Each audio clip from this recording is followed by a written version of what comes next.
Welcome back to the channel, everyone.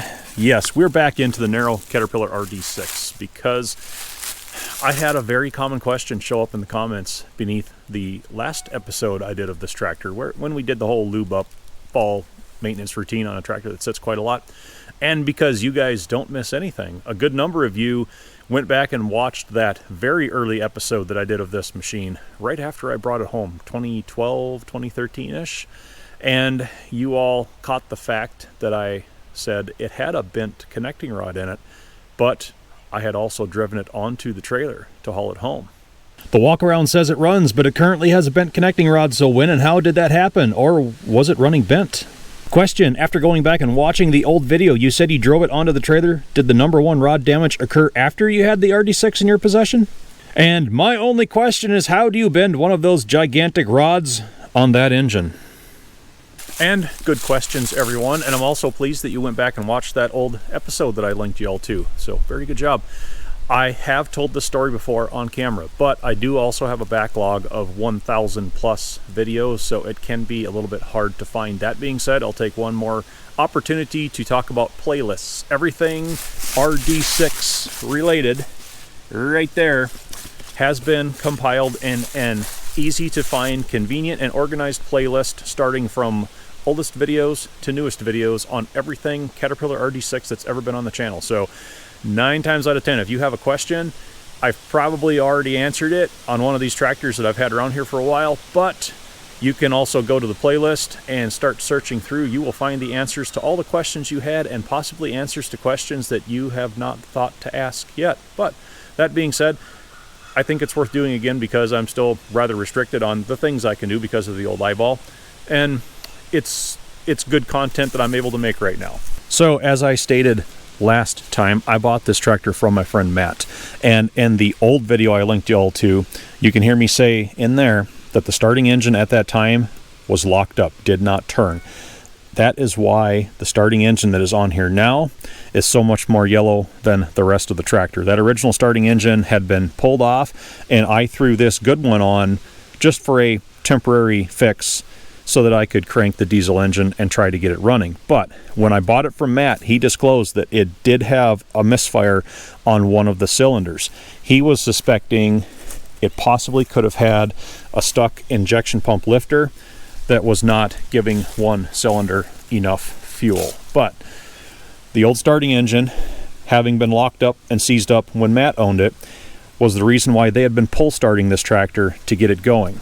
And the last time they used it, the misfire showed up immediately after they had pull started it, and they were never able to work it fully out. Now, it was raining heavily the day that we went down to pick it up from Cumberland, Wisconsin. Mud all over the place. They had a large John Deere tractor down there that we hooked onto this, and we pull started it again. I had not had time to look at any of the lifters. I was just hoping Matt's diagnosis or his hunch was right. And I was able to go back to one of our old computers, one that had not been plugged in or fired up for years, because I thought I still had some digital photos on that computer of the day that I drove this tractor. I was going to say for the first time, but turns out for the only time, when we pull started it down there in the mud and got it onto the semi-trailer. And I was able to pull the pictures off of that computer. I am not able to link that to the internet anymore, so they're going to be rather low quality. It's going to look rather crude, but here are views of the one and only time this tractor has ever been running.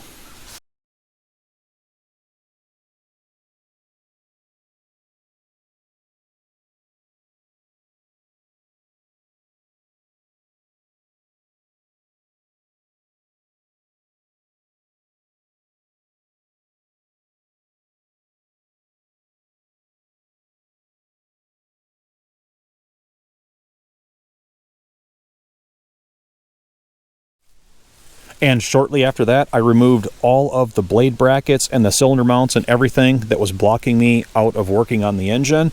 I removed the stuck starting engine. I installed this one in its place. My next task was going to be to repair the broken radiator fan hub, which it's still off because we ended up kind of opening a can of worms that day. But to get to that fan, I had to remove the radiator, and as long as the radiator was off, I also replaced the aftermarket LaPlante Choate Live hydraulic drive adapter with the factory engine barring adapter that would accept the manual engine barring wrench.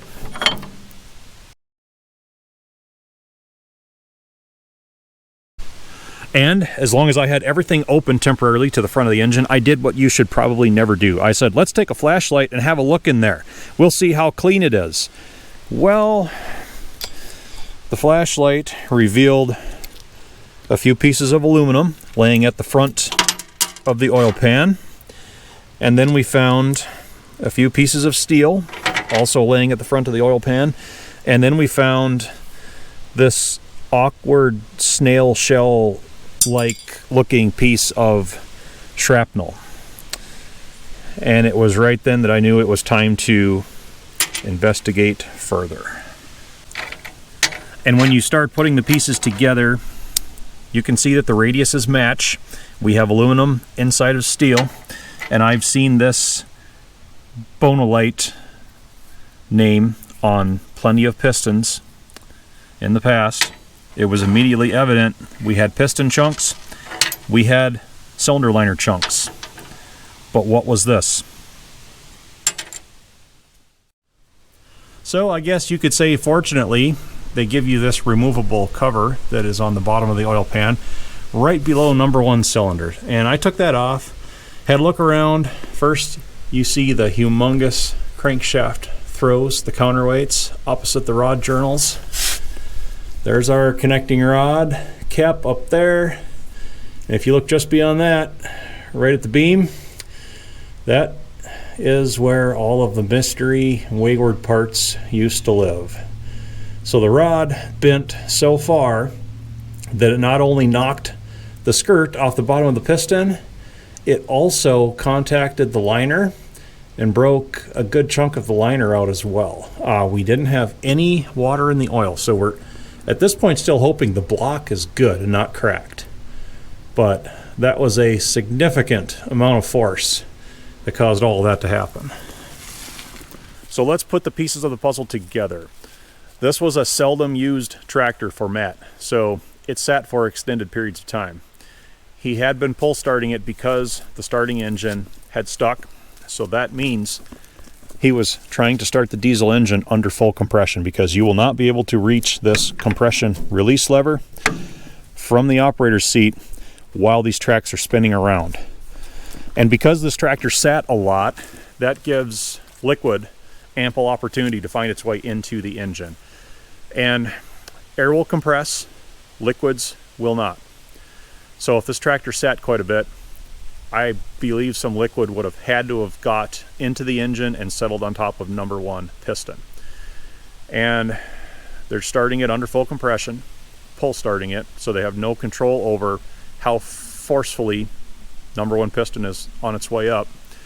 And we've got 2 valves closed on top of it. Once the volume of the cylinder above the piston equals the volume of the liquid within the cylinder, the piston is forced to stop. But the rest of the engine is insistent upon maintaining rotation. So it's kind of like the unstoppable force meets the immovable object. Something somewhere is going to have to give. In this case, the weak link was the connecting rod. And I've placed some engine parts out on the track here so we can just look at them once again. Here's an RD-6 connecting rod, just like is in this engine, and it's massive. There's some weight there, a lot of mass. Here's an RD-6 piston, and I got it like this. You ain't gonna pin that on me. That was the easiest way to get it out of the engine that it was in, and I got this piston for the piston because I knew this one was broken. So that just happened. I've got the tape measure out that lists inches and centimeters, just to give you all an idea of size. This connecting rod is 20 inches long, so that's about 51 centimeters roughly.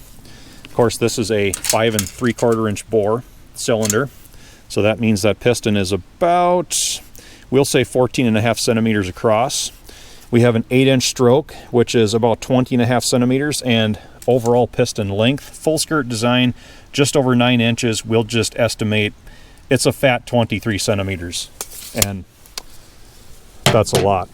We can reconstruct some of our wayward parts. Here's piston down here, and this is maybe 1/3 of the piston chunks that are floating around. The rest are still inside the pan. These pieces kind of fit together. You can see a contact mark from a rod right there, so the other half would have been over here.